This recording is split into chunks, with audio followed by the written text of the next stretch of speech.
My dear brother sister, I hope कि आप लोग अच्छे होंगे। बताइए आप लोग परीक्षा की तैयारी कैसी चल रही है। मात्र परीक्षा 90 दिन बचा है, ठीक ना। मैं आपको बता दूं आज की क्लास 10वीं की काव्य खंड का तीसरा चैप्टर पढ़ाने जा रहा हूं, जिसका नाम, इसमें नाम छोड़िए पहले कवि जानिए। कवि बहुत रोमांटिक और मस्त कवि है, ठीक ना। इनका आपको पीछे कहानी कुछ बताऊंगा। देखिए इसमें दो छंद लिखे हैं। कवि हैं घनानंद, आपको देख लीजिए। कवि हैं घनानंद जी, जो बहुत रोमांटिक कवि हैं, मस्त कवि हैं, ठीक ना। और इसमें दो छंद लिखे हैं। कितने छंद लिखे हैं? दो छंद लिखे हैं। एक छंद का नाम है अति सूदो स्नेह कुमारक है, और जो दूसरा छंद है इसमें मोह आंसू वाहिनी लेबर से। अब और एक बात बता दें कि जो मेरी कविता गुरु नानक जी का, रसखान जी का, रेणा लिखे जी का अगर नहीं देखे होंगे तो मेरे प्ले लिस्ट में सब डाल दिए हैं। क्वेश्चन आंसर और भावार्थ संग में दोनों डाल दिए हैं, ठीक ना। तो आप लोग उसमें नहीं देखेंगे तो जाकर देख लीजिएगा। तो इसमें कितने छंद लिखे हैं घनानंद जी? दो छंद लिखे हैं।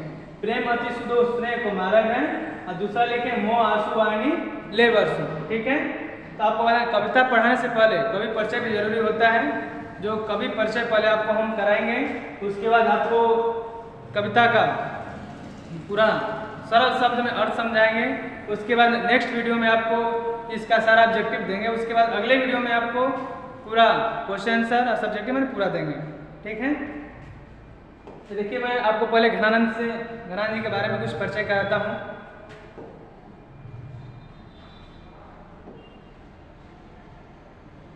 देखिए कवि परिचय, कवि हैं घनानंद जी। कवि कौन है? घनानंद जी, ठीक ना। घनानंद आपको बता दें कि ये रीतिमुक्त कवि थे। रीतिमुक्त का अर्थ क्या होता है जानते हैं? रीतिमुक्त का, रीतिमुक्त जो शास्त्र नहीं, बात सही, शास्त्र का उसमें कुछ भी नाम नहीं है। कोई भी अगर कविता हो उसमें शास्त्र की बात, औजार की बात नहीं है, ठीक ना। देखिए एक कैसे कवि हैं? रीतिमुक्त कवि, और रीति काल के भी कवि थे। रीति काल के प्रमुख कवि हैं, सिरमौर कवि माने जाते हैं, प्रमुख कवि माने जाते हैं रीति काल के समय के। और घनानंद प्रेम के पीर कवि हैं। कैसे कवि हैं? घनानंद प्रेम के पीर के कवि हैं, मैंने थे यहाँ पर प्रेम के पीर कवि थे, अब तो नहीं है, मर चुके हैं। और देखिए यह देखिएगा रीति काल के कवि हैं और रीति मुक्त कवि हैं। मैंने शास्त्र के बारे में कुछ इन्होंने बताया, बस बात से ही प्यार से ही सब बताए हैं। देखिए तीसरा स्टेप पॉइंट, इनका जन्म है घनानंद जी का जन्म, घनानंद जी का जन्म 1689 ईस्वी में। क्या इनका देखिए क्लियर पता नहीं है जन्म कब हुआ, ये क्लियर पता नहीं है। इस 1689 से कुछ विद्वानों का मानना है कि इनका जन्म कब हुआ है? 1689 में, याद रखिएगा। इनका जन्म फिक्स नहीं है, मृत्यु फिक्स है। मृत्यु आपको बताएंगे, मृत्यु फिक्स है लेकिन जन्म फिक्स नहीं है। कुछ मानव विद्वानों का मानना है कि इनका जन्म कब हुआ था? 1689 ईस्वी के आसपास, ठीक है। और देखिए क्या करते थे, कहाँ पर रहते थे, ठीक ना। ये मुगल बादशाह मोहम्मद शाह रंगीले के यहाँ मीर मुंशी का काम करते थे। किसके यहाँ रहते थे? बादशाह मोहम्मद शाह रंगीले के यहाँ रहते थे, ठीक ना। बादशाह मोहम्मद शाह रंगीले के यहाँ मीर मुंशी काम करते थे। मीर मुंशी जैसे कागजात देखना, सैनिक को देखना, कागज पत्र का सब काम करते थे। और इसका आगे जानिए इनके बारे में। ये अच्छे कवि थे, क्या थे? अच्छे कवि भी थे, गायक तो थे, और जो श्रेष्ठ कवि थे, कवि भी थे और गायक भी थे। देखिए ये अच्छे गायक और श्रेष्ठ कवि थे। कवि माने ज्यादा महत्वपूर्ण है, और गायक भी थे, गाना भी गाते थे, और क्या होता है, कवि भी थे, लिखते भी थे। बोलते हैं जैसे कि आम आदमी का अगर दिल टूटता है तो शराब पीते हैं, और कवि का दिल टूटता है तो क्या, काव्य खंड पूरा लिख डालते हैं, ठीक ना। तो उसी तरह ये है। देखिए इनका दिल जब टूटा है, सुनेंगे तो जानेंगे, आगे बताएंगे। देखिए अच्छे गायक और श्रेष्ठ कवि आपको बता दिए। ये सुजान नामक, किसे? सुजान नामक नर्तकी से प्रेम करते थे। किससे प्रेम करते थे? सुजान नामक नर्तकी से प्रेम करते थे। इनके याद रखिएगा, इनकी प्रेमिका का नाम क्या था? सुजान, ठीक ना। प्रेम में धोखा मिला, क्या मिल गया? प्रेम में धोखा मिला, और बैरागी होके कहाँ चले गए? वृंदावन चले गए, ठीक ना। प्रेम इनको धोखा मिला। देखिए प्रेम इनको धोखा कैसे मिला वो बता दें कि जब ये मोहम्मद शाह रंगीले के यहाँ काम करते थे मीर मुंशी जी, ठीक ना, घनानंद जी मीर मुंशी का काम करते थे। कहाँ काम करते थे? तो मोहम्मद शाह रंगीले के यहाँ। तो उस दिन एक दिन की बात थी कि मोहम्मद शाह रंगीले का थोड़ा माइंड मेरे मूड खराब था। उन्होंने बोला घनानंद को गाना गाने के लिए, क्या बोला, गाना गाने के लिए, लेकिन उन्होंने उनको इनकार कर दिया, अपने बादशाह को इनकार कर दिया। बहुत मैंने बादशाह को, मोहम्मद शाह रंगीले को गुस्सा आया, उनका मन था गाना सुनने के लिए, इन्होंने घनानंद ने इनकार कर दिए। और जब वो क्या और लोग थे तो बोले कि अगर सुजान अगर कह देगी तो घनानंद जी आपको गाना सुना देंगे। तो बोला कि मेरे कहने पर नहीं, और सुजान के कहने पर गाना सुना देगा, एक नर्तकी की डांस करने वाली नर्तकी बोलते हैं ना, तो उसके कहने पर गाना सुना देंगे। और जब बोले तो जाके, और कौन के मन थे ना जो काम हम करने वाले, तो जाके सुजान से बोले कि थोड़ा घनानंद को बोल दीजिए कि आज बादशाह को गाना सुनने का मन था, उन्होंने इनकार कर दिया।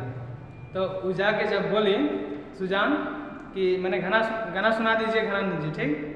तो उन्होंने क्या किए, उनके नर्तकी के कहने पर, किसके कहने पर, सुजान के कहने पर गाना गाने लगे। देखिए मोहम्मद शाह रंगीला के कहने पर गाना नहीं गाए, लेकिन सुजान के कहने पर उसमें उन्होंने गाना गाने लगे।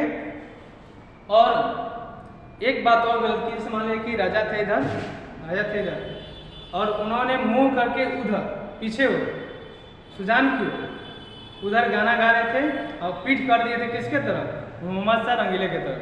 बहुत मान लीजिए कि राजा है, अब राजा के यहाँ आप गाना गा रहे हैं, राजा मुंह करके नहीं, उधर मुझे राजा को पीठ दिखा रहे, दुख लगेगा। तो उन्होंने उस समय कुछ नहीं बोला, चुपचाप गाना सुन लिया, लेकिन उससे बहुत दुख हुआ कि मेरे उन्होंने नर्तकी कहने पर तो गाना गाने लगा और उसके बाद मुंह हमारे ओर नहीं करके उधर मुड़ गए गाना गा रहे। और उसके बाद जब गाना हो गया, अगले दिन उनको क्या किया कि बोला कि तुम यहाँ से निकल के, दिल्ली से उन्हें निकाल दिया, ठीक ना, दिल्ली से ही निकाल दिया। और कहाँ चले गए, वृंदावन जाने लगे। तब वृंदावन जाने लगे तो सुजान से बोले कि तुम भी मेरे साथ चलो। तो उन्होंने सुजान ने जाने के लिए क्या हो गया, धोखा दे दिया। और धोखा दे दिए तो वहीं बोले कि प्रेम में धोखा, बैरागी बन गए, कहाँ चले गए, वृंदावन चले गए, ठीक ना, समझ में आया। ऐसे इनको धोखा मिला है। देखिए इनकी मृत्यु कब हुई, तब बताएं कि मृत्यु के कारण बताते आपको, जब वहाँ से धोखा मिला इनको तो कहाँ गए, वृंदावन गए। तो दिल्ली पर, कहाँ पर, दिल्ली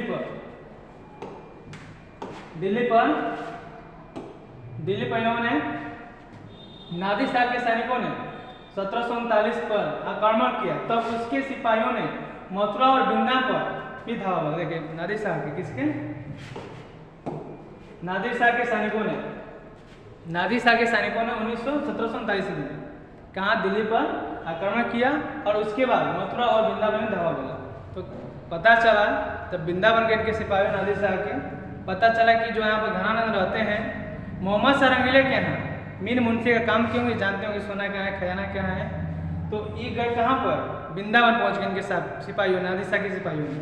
वहाँ पर जाके बोला, सिपाहियों ने बोला जर्जर, ठीक ना, जर्जर का अर्थ होता है सोना। 3 बार बोला सोना सोना सोना। किससे बोला, घनानंद से बोला, नादिर शाह के सिपाहियों ने, कि मैंने सोना कहाँ है, 2। तो इन्होंने कहा रज 3 मुट्ठी धुला कर बोला यही सोना है। अब तो बताइए सिपाही को मांग रहा है सोना, आप देंगे उससे धूल, क्या करेगा। तो क्या किया कि तलवार निकाला और इनका वध कर दिया, मार दिया, वहीं पर मुड़ी खत्म हो गया, ठीक ना। तो देखिए घनानंद की मृत्यु 1739 ईस्वी में। कब हुई घनानंद की मृत्यु, 1739 ईस्वी में नादिर शाह के सैनिकों द्वारा मारे गए। याद रखिएगा, नहीं, ठीक ना, 1739 में ही मार दिया। किसने मार दिया, 1739 में। और किसने मारा, तो नादिर शाह के सैनिकों ने, नादिर शाह के सैनिकों द्वारा मारे गए। ट्रेन में धोखा मिला, भागे, यहाँ पर आ गए, मारे गए, ठीक ना। देखिए अब थोड़ा ये कविता के बारे में बता दें। एक कविता है जो इनकी छंद रचना वाली घन आनंद से ली गई। कहाँ से ली गई है, ये कविता इनकी छंद रचना वाली घन आनंद से ली गई है। याद रखिएगा, बहुत मोस्ट क्वेश्चन है। घन आनंद से संकलित है, मैंने ली गई है, ठीक।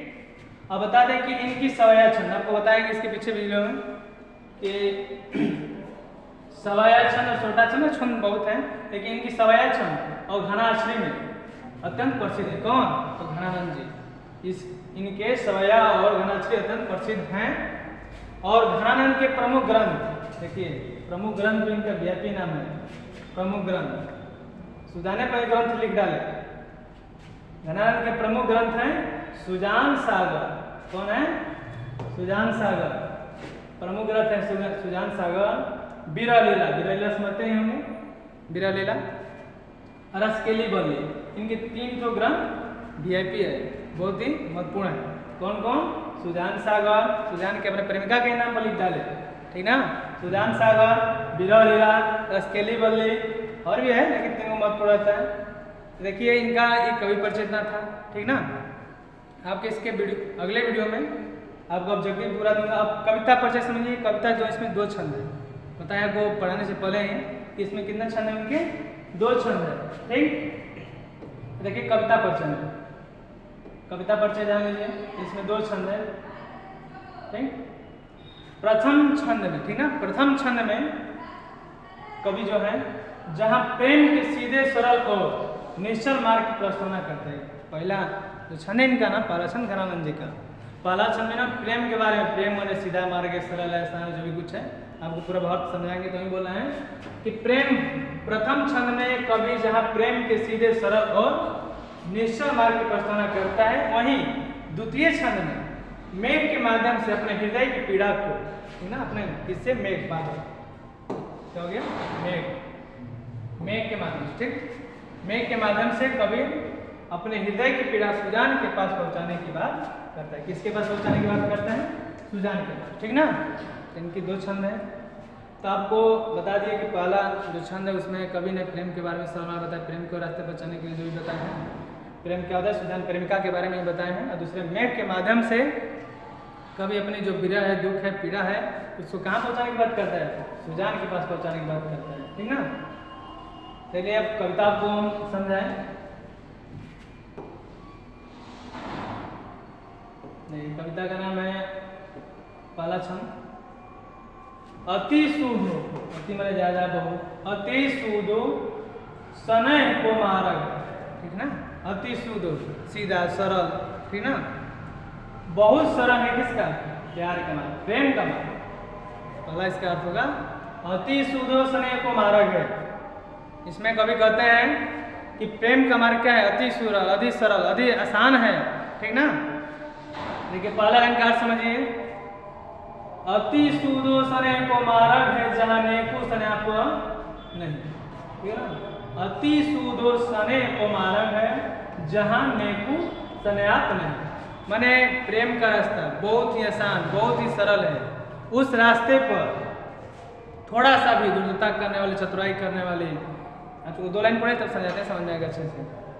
अति सूदो सने को मार्ग है जहां नेकु सन्याप नहीं, जहां सांचे चले तजी आप न को जुझके कपटी जे निशाक नहीं, माने प्रेम के रास्ते पर, ठीक ना। जो प्रेम का रास्ता है वो सरल है, अच्छा है, माने सरल, उस पर जो भी प्रेम के मार्ग पर चलने वाला होगा, थोड़ा सा भी कपटी, थोड़ा सा भी झूठ बोलने वाला नहीं चलेगा। उस पर जो सीधा चलेगा, जिसके दिल में कपटी न हो, जो भी कहना होगा साफ कहेगा, वही प्रेम के रास्ते पर चलेगा। और कोई थोड़ा सा भी कपटी हो, थोड़ा झूठ बोलने वाला हो, दुर्ता चतुराई दिखाने वाला हो, तो उस प्रेम के मार्ग पर नहीं चलेगा। समझिए कि कितना सुजान से प्रेम करते होंगे, ठीक ना। तो ही बोल रहे हैं कि अति सूदो सने को मार्ग है जहाँ नेकु सन्याप नहीं, ता सांचे चले तजी आप न को झुझके कपटी जे निशा, मैंने थोड़ा सा भी कपटी निश्चल करने वाला क्या होता है, वो आपको प्रेम के मार्ग पर नहीं चलेगा। इस पर निश्चल में निश्चल नहीं करने वाला, छल करने वाला नहीं, कपटी नहीं होगा, दिल का साफ होगा, जो भी होगा सच बोलेगा, वही प्रेम के मार्ग पर चलेगा। नहीं तो और थोड़ा सा भी चतुराई करने वाले रास्ते पर नहीं चलेगा, ठीक ना। अब देखिए नीचे लाइन में कहते हैं, दूसरी लाइन में, घन आनंद प्यारे सुजान सुनो। किसको सुना रहे हैं? सुजान को। घन आनंद प्यारे सुजान सुनो, यहाँ एक ते दूसरे आंख नहीं। देखिए क्या बोलते हैं घन आनंद जी, ठीक ना, बोलते हैं सुनो मेरी प्यारे सुजान, मेरे दिल में, चाहे अपने मान लीजिए, मेरे दिल में, सुजान घना हम नहीं, घनानंद जी बोल रहे हैं कि मेरे दिल में तुम्हारे सिवा, किसके सिवा? सुजान। देखिए कितना प्यार से बोल रहे हैं, घन आनन प्यारे सुजान सुनो, यहाँ एक पे दूसरो आंक नहीं, तुम कौन धो पाठी पढ़े हो, कहो मन लेहू पे छटाक नहीं। कौन तुम पढ़ाई पढ़ी हो, ठीक?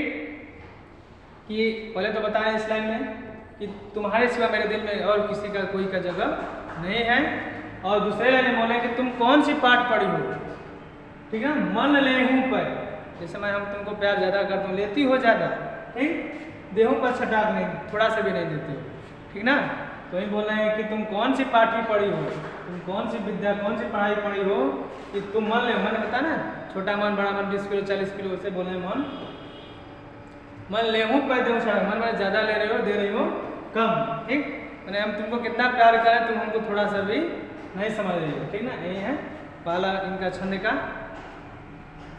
अब देखिए इनकी दूसरी जो छंद है, ठीक ना? दूसरी छंद है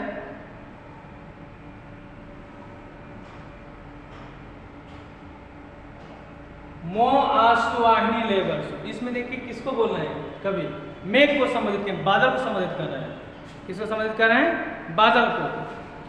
तो इसको भी समझिए, पर का जही देखो धारी फिरो, पर जन्य जत्र है दर्शो। देखिए बादल संबोधित कर रहे हैं, हे बादल तुम तो दूसरे की भलाई के लिए उपकार करते हो, दूसरे की भलाई के लिए अपना शरीर धारण करते हो, ठीक ना? किसको बोल रहे हैं? पर कहा जाए मतलब दूसरों के लिए, दूसरों के लिए, दूसरों के लिए तुम क्या करने के लिए? भलाई करने के लिए, उपकार करने के लिए। जैसे मान लीजिए बादल है, ठीक? बादल है, बादल है कि बारिश होता है, अपना बारिश तो ठीक है, किसके? दूसरे लिए होता है ना, पेड़ पौधे जीव जंतु सबको लिए पानी देता है। तो वही बोल रहे हैं कि तुम दूसरे के उपकार के लिए, भलाई के लिए तुम देह धारण करते हो, करो। निधि निधि सुधा की समान करो, सबकी विधि सजनता सरसो, ठीक? तुम निधि सागर का पानी लेके, समुद्र का पानी लेके तुम अमृत के समान बरसाते हो और अपनी सजनता को प्रकट करते हो, ठीक ना? किससे संबोधित कर रहे हैं? बादल को संबोधित कर रहे हैं। कौन? घनानंद जी। हे मेघ, हे बादल, तुम तो दूसरे के उपकार के लिए अपना देह धारण करते हो, और जैसे समुद्र का जल निधि नीर सुधा के समान करो, सबकी विधि सजनता सरसो। तुम समुद्र का पानी लेकर अमृत के समान तुम चारों सबके पास जल बरसाते हो, सबके लिए होते हो, सबके लिए अच्छे भलाई करते हो, ठीक? तो अब सुनो, ये बात किसको संबोधित कर रहे हैं? घनानंद जी बादल को, मेघ को। किसको कर रहे हैं? जता दर्शो नदी नीर सुधा समान करो, सबके विधि सजनता। ये बात करें पेश घनानंद जी बादल को, आप जो होते हैं बादल है में, आप दूसरे के उपकार के लिए अपना जल बरसाते हैं, जीव जंतु पेड़ पौधा सब है, सबके लिए आप रहते हैं। अब अपना भी बात सुनाते हैं। घन आनंद, घन आनंद जीवन दाय है कछु, मोर ये पीर ये परसो। मैंने बोल रहे हैं बादल को संबोधित करते हुए घनानंद कि मेरी भी दिल की पीड़ा कई वर्षों से, उसे भी समझो। किसको? घन आनंद जीवन दाय हो कछु, मोर ये पीर ये परसो। मेरे भी दिल में पीड़ा दुख बहुत दिन से है, उसको भी तुम समझो। कबहू मैंने कबहू, कबहू आप विशासी सुजान के आंगन में आंसू ले बरसो। कबहू मेरे भी आंसू लो, क्या बोले? कबहू आप विशासी सुजान के आंगन में आंसू ले बरसो, मेरी भी आंसू लो अमृत करके। कहाँ बरसा दो? सुजान के आंगन में बरसा दो, कि वो भी आज मुझे याद करेगी कि हम भी उनको याद करते हैं। कम बात बोले, घनानंद बोले हमको मत मारिएगा, ये घनानंद जी बोले, ठीक ना? उनका बात है कि कहाँ पहुँचा दीजिए मेरे आंसू को? सुजान के आंगन में, सुजान के आंगन मेरे आंसू पहुँचा दीजिए, और कि मुझे याद करे कि हम भी आप उनको आज भी याद करते हैं, ठीक ना? ठीक है, आपको अगले वीडियो में इसका ऑब्जेक्टिव सारा दिखा देंगे, और कविता पसंद आया होगा तो आप जरूर लाइक और कमेंट और सब्सक्राइब कर दीजिएगा। ओके, धन्यवाद, थैंक यू।